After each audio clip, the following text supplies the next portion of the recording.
केरल के तिरुवनंतपुरम की CBI court में चल रहे सिस्टर अभया की हत्या के मुकदमे में पूरे 28 साल बाद सीबीआई के स्पेशल न्यायाधीश के सनील कुमार ने बुधवार 23 दिसंबर 2020 को अपना फैसला सुनाया। इतनी देर से फैसला आने की वजह यह थी कि इस मामले की जांच बहुत लंबी चली। मामले की जांच पहले स्थानीय थाना पुलिस ने की और इसके बाद क्राइम ब्रांच ने की, और जब मामला नहीं सुलझा तो जांच सीबीआई को सौंपी गई। सीबीआई की भी 4 अलग अलग टीमों ने जांच की। इस तरह कुल मिलाकर 6 जांच एजेंसियों ने इस केस की जांच की। इस बीच कई सीबीआई अफसर भी बदले गए। सीबीआई ने 3 बार क्लोजर रिपोर्ट लगाने की कोशिश की, पर कोर्ट ने उसे स्वीकार नहीं किया।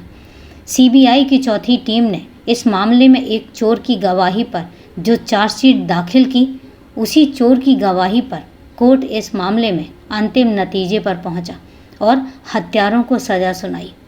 इतनी लंबी जांच होने की वजह से ही हत्या के इस मामले को केरल की हत्या की सबसे लंबी जांच का मामला कहा जा सकता है। सिस्टर अभया हत्याकांड में क्या फैसला आया, यह जानने से पहले आइए जान लें कि सिस्टर अभया कौन थी और उनकी हत्या क्यों हुई, और हत्या के इस मामले में इतनी लंबी जांच क्यों करनी पड़ी। तो नमस्कार दोस्तों, क्राइम चैनल पर आपका स्वागत करती हूं और उम्मीद करती हूं कि आप सब लोग स्वस्थ होंगे, सुरक्षित होंगे।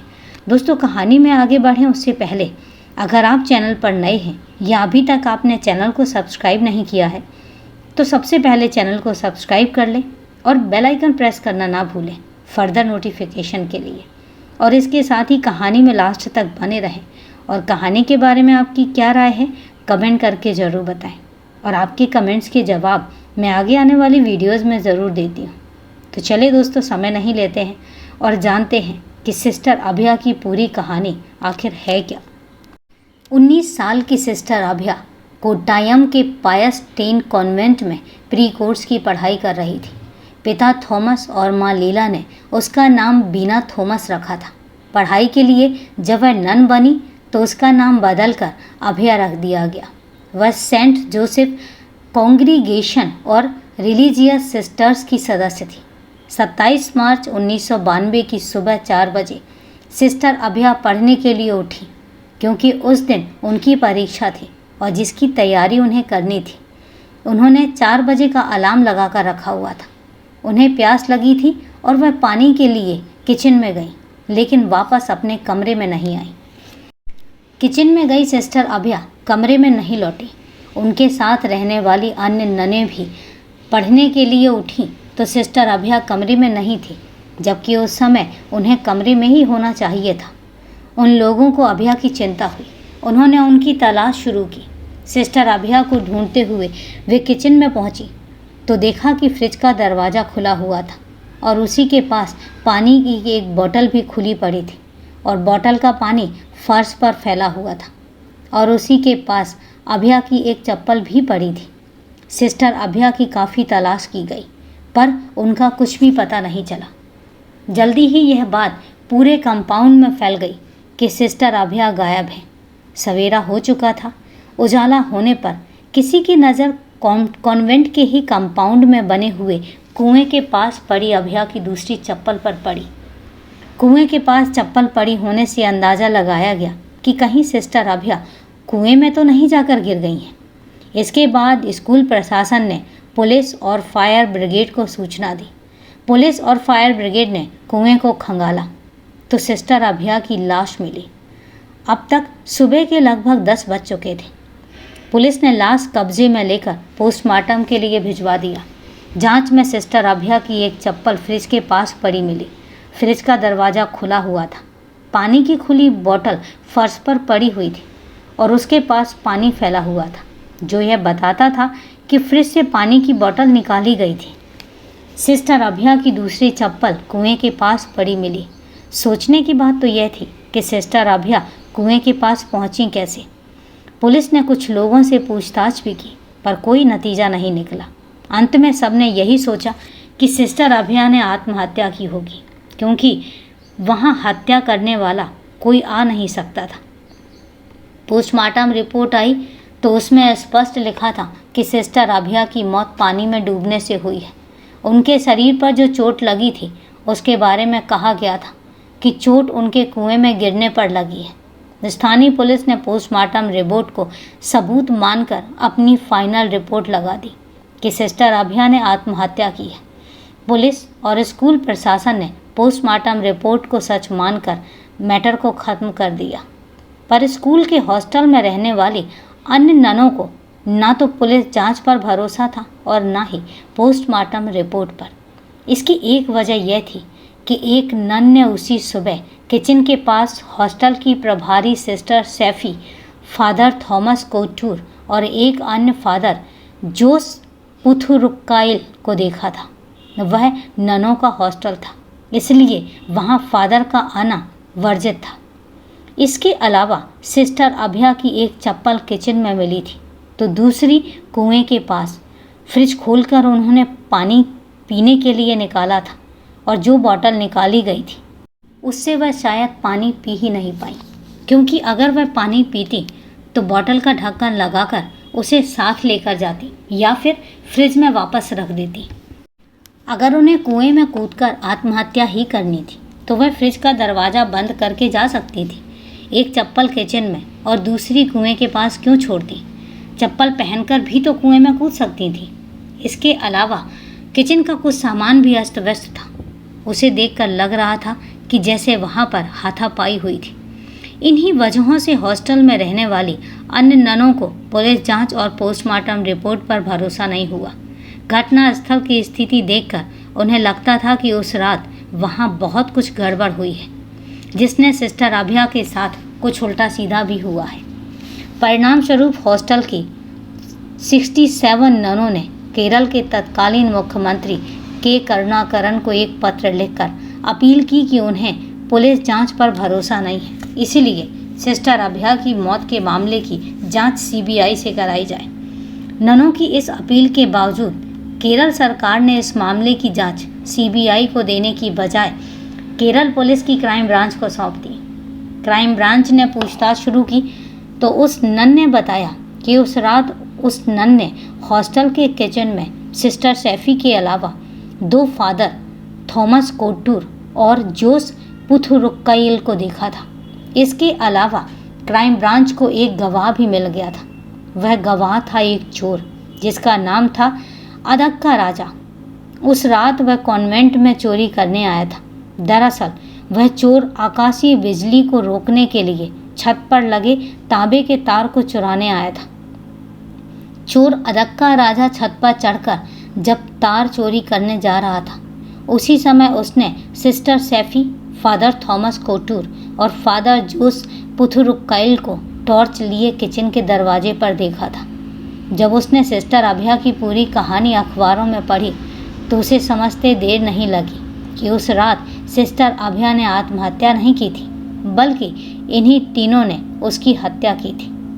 उसने खुद क्राइम ब्रांच के ऑफिस जाकर यह बात क्राइम ब्रांच के अधिकारियों को बताई थी, लेकिन पुलिस ने उसकी गवाही मानने की बजाय उसे चोरी के अपराध में जेल भेज दिया और क्राइम ब्रांच पुलिस ने भी वही रिपोर्ट दी जो स्थानीय थाना पुलिस ने दी थी।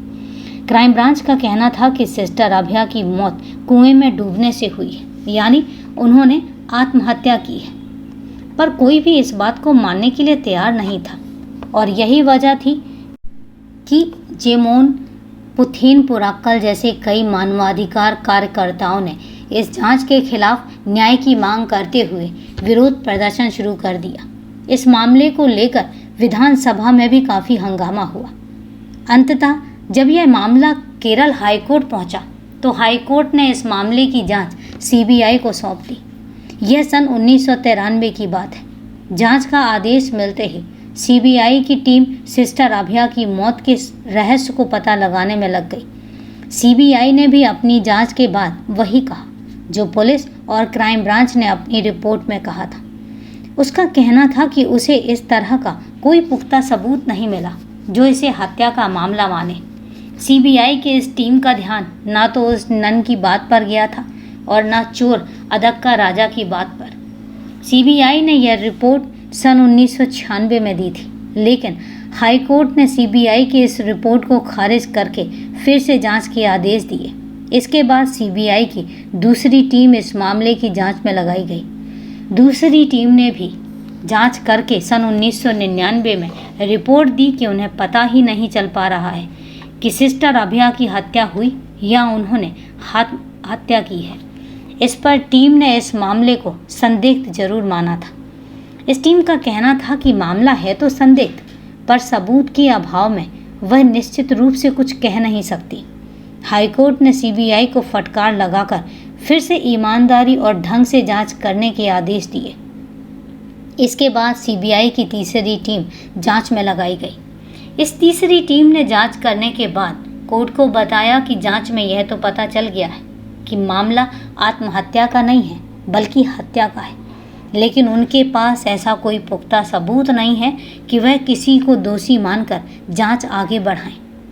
उनका कहना था कि इस मामले में अब तक सारे सबूत मिटाए जा चुके हैं। कोर्ट ने सीबीआई की इस रिपोर्ट को भी खारिज कर दिया और एक बार फिर से डांटकर ईमानदारी और ढंग से जांच करने के आदेश दिए। इस बार सीबीआई ने किसी भी तरह से सबूत या सुराग देने वाले को 3 लाख रुपए इनाम देने की घोषणा भी की थी। फिर भी सीबीआई के हाथ ऐसा कोई सबूत या सुराग नहीं लगा कि वह कोर्ट में यह साबित कर सके कि यह हत्या का मामला है। इसी बीच सीबीआई के एक अफसर वर्गीस पी थॉमस, जो इस मामले की जांच कर रहे थे और काफ़ी तेज तर्रार अफसर माने जाते थे, ने एक दिन अचानक उन्होंने प्रेस कॉन्फ्रेंस बुलाई। 19 जनवरी 1994 को जब यह रिपोर्ट आई थी, तब उन्होंने कहा था कि वह समय से पहले अपनी नौकरी से इस्तीफ़ा दे रहे हैं क्योंकि उन्हें इस मामले में ईमानदारी से जांच करने की इजाज़त नहीं दी जा रही है। केरल के कोच्चि स्थित सीबीआई ऑफिस के सुपरिटेंडेंट वी त्यागराजन उन पर दबाव डाल रहे हैं कि वह सिस्टर अभया के मामले में अपनी जांच रिपोर्ट को सुसाइड में तब्दील करके कोर्ट में सुसाइड ही दिखाएं।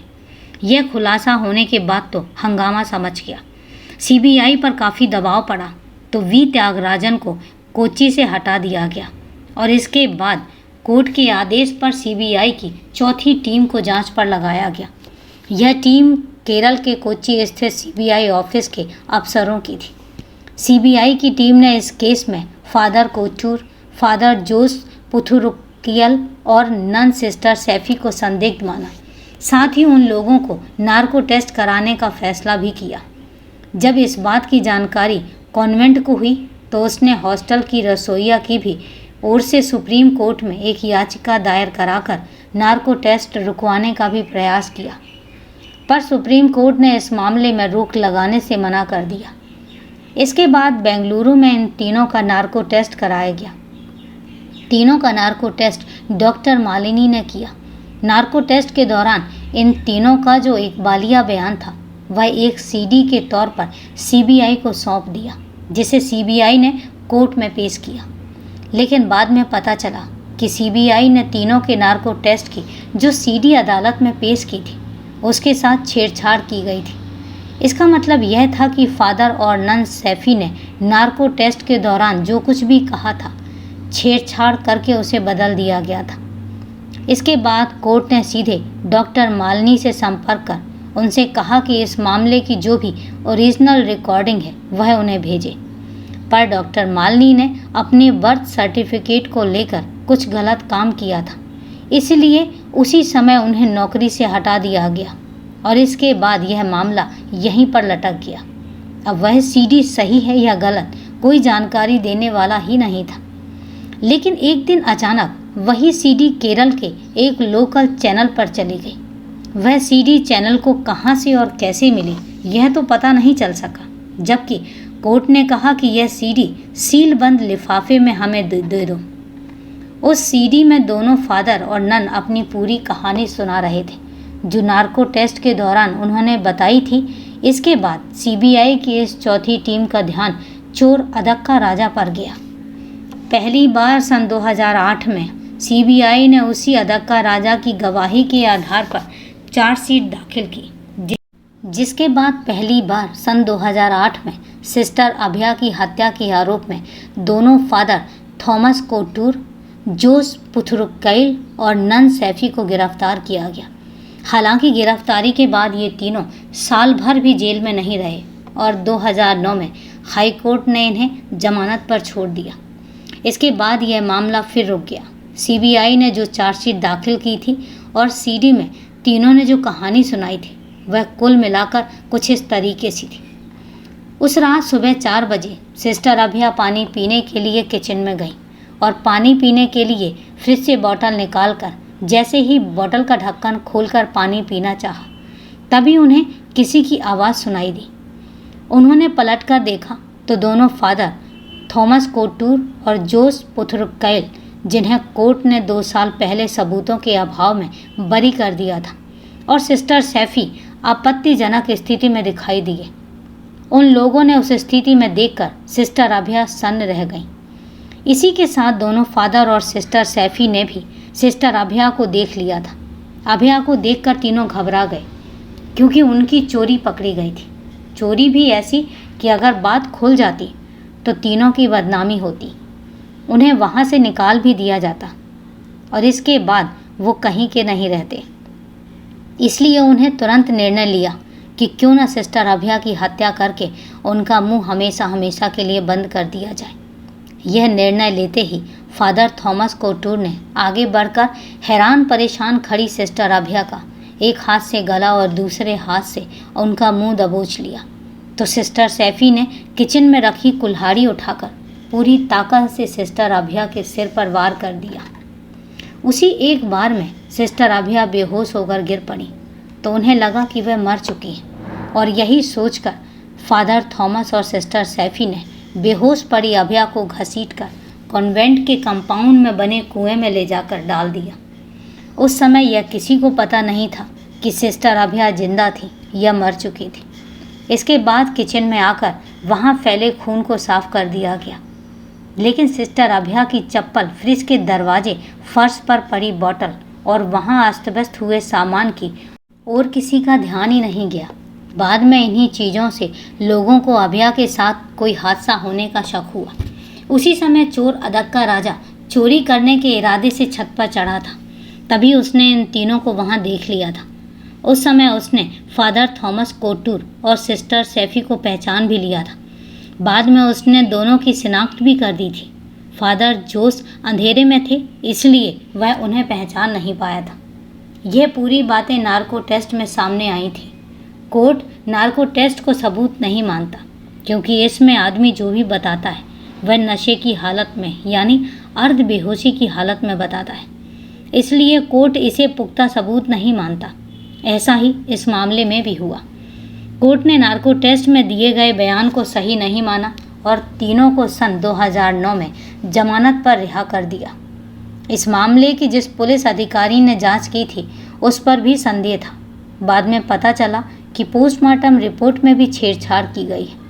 उस रात सिस्टर अभया ने जो कपड़े पहने थे वे भी गायब कर दिए गए थे। उनके शरीर पर जो चोट के निशान थे वो भी छुपाए गए थे। इस तरह इस मामले में हर कदम पर साक्ष्य और सबूत छिपाए और नष्ट किए गए थे। शायद इसीलिए कि सीबीआई ने इस मामले में एक पुलिस अधिकारी को भी साक्ष्य मिटाने के आरोप में आरोपी बनाया था, लेकिन बाद में वह हाई कोर्ट से बरी हो गया था। सन 2018 में फादर जोस पुथुरुक्कैल इस केस में सबूतों के अभाव में बरी कर दिए गए। इसके बाद सन 2019 में हाई कोर्ट ने न्यायमूर्ति वीजी अरुण को बेंच ने इस मामले में हो रही देरी की ओर ध्यान दिया। उन्होंने निर्देश दिया कि इस केस को जल्द से जल्द निपटाया जाए।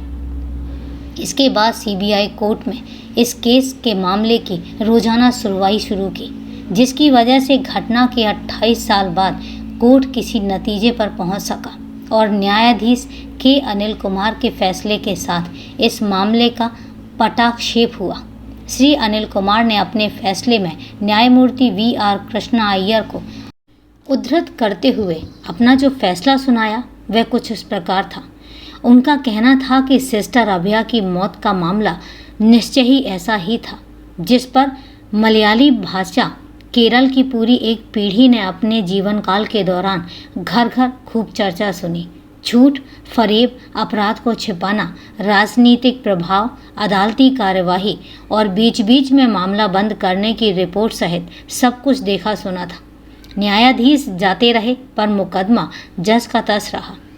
रिकॉर्ड में उपलब्ध साक्ष्य इस निष्कर्ष पर पहुंचने के लिए इतने अधिक हैं कि परिस्थितियों की तारतम्यता की कड़ी कुल मिलाकर आरोपियों के अपराध की ओर इशारा करती है और इस नतीजे पर पहुंचाती है कि आरोपियों ने इस जघन्य अपराध को अंजाम दिया है।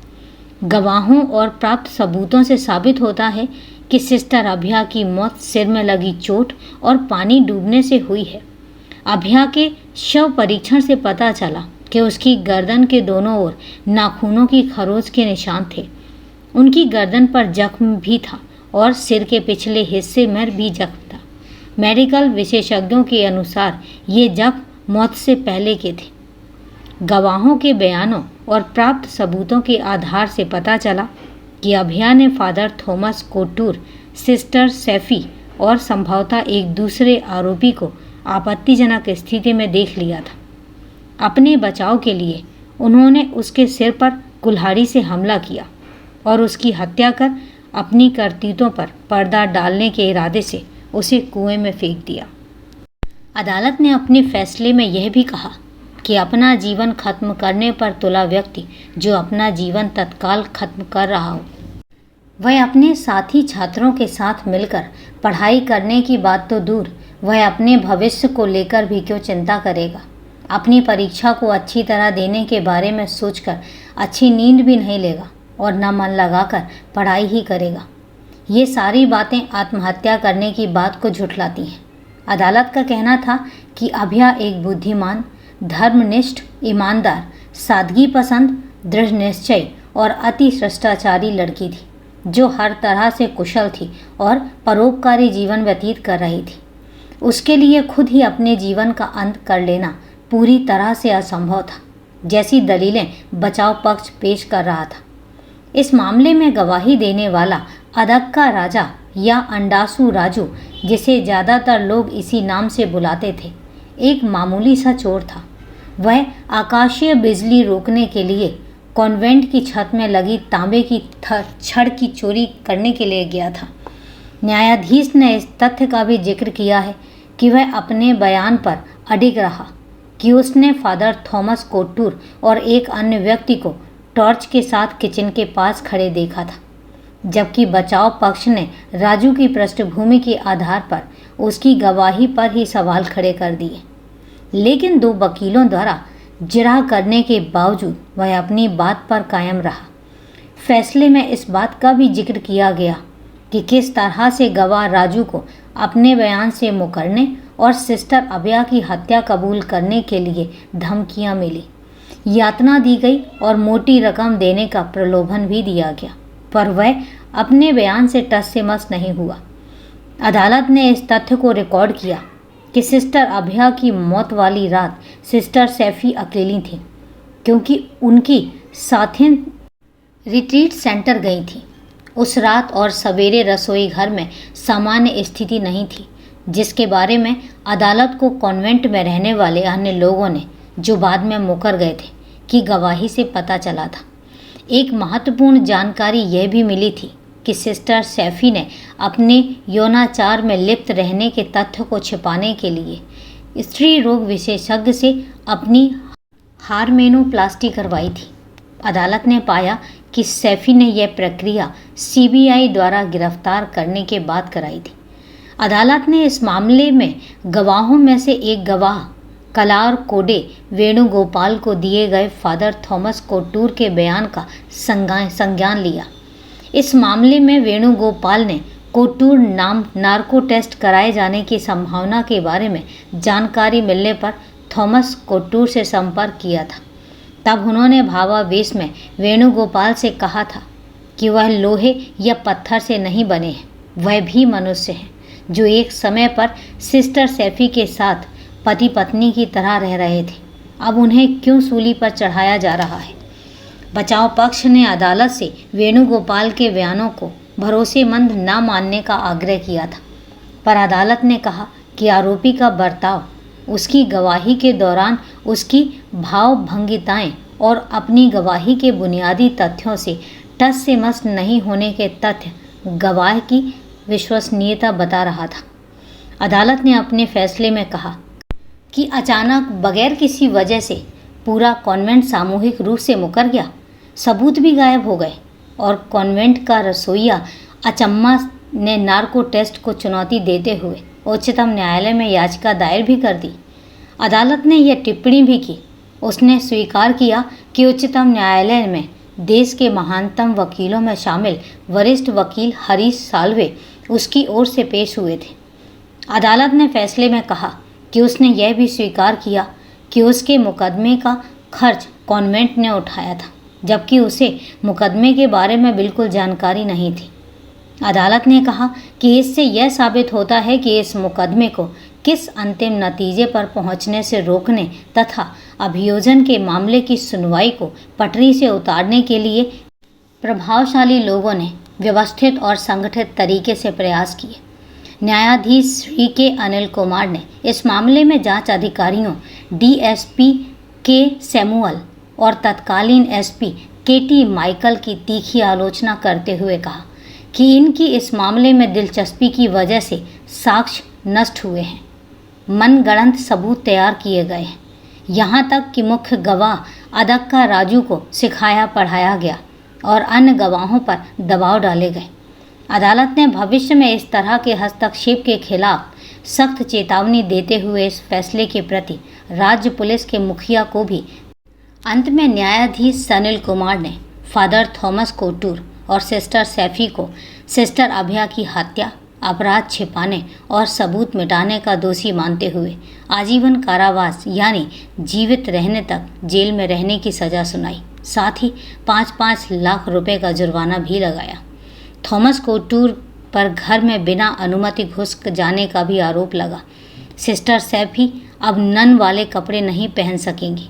सिस्टर अभया को न्याय दिलाने की लड़ाई लड़ रहे लोगों में अकेले जीवित बचे मानवाधिकार कार्यकर्ता जोमोन पुथेन पुराकल ने कहा कि आखिर सिस्टर अभया को न्याय मिल ही गया। यह इस बात का उदाहरण है कि किसी को यह नहीं सोचना चाहिए कि उनके पास पैसा और बाहुबल है तो वह न्याय से खिलवाड़ कर सकेंगे। जिस चोर अदक्का राजा की गवाही पर दोनों को सजा हुई, फैसला आने के बाद उसने कहा कि उसे मुकदमे के लिए बहुत प्रताड़ित किया गया, उस पर दबाव डाला गया, 3 करोड़ रुपए का लालच भी दिया गया, पर वह अपनी बात पर अडिग रहा। आखिर उसकी भी तो बेटियां हैं। इस मामले में कुल 167 गवाह थे, जिनमें से लगभग सब मुकर गए। तो दोस्तों, ये थी सिस्टर अभया की पूरी कहानी। कहानी को लास्ट तक सुनने के लिए आपका तहे दिल से धन्यवाद। कहानी के बारे में आपकी क्या राय है, कमेंट करके ज़रूर बताएं। तो चलिए दोस्तों, आज के लिए इतना ही। कल फिर मिलते हैं क्राइम की एक सच्ची कहानी के साथ। तब तक के लिए सेफ रहें, सुरक्षित रहें और अपना ध्यान रखें। जय हिंद दोस्तों, जय भारत।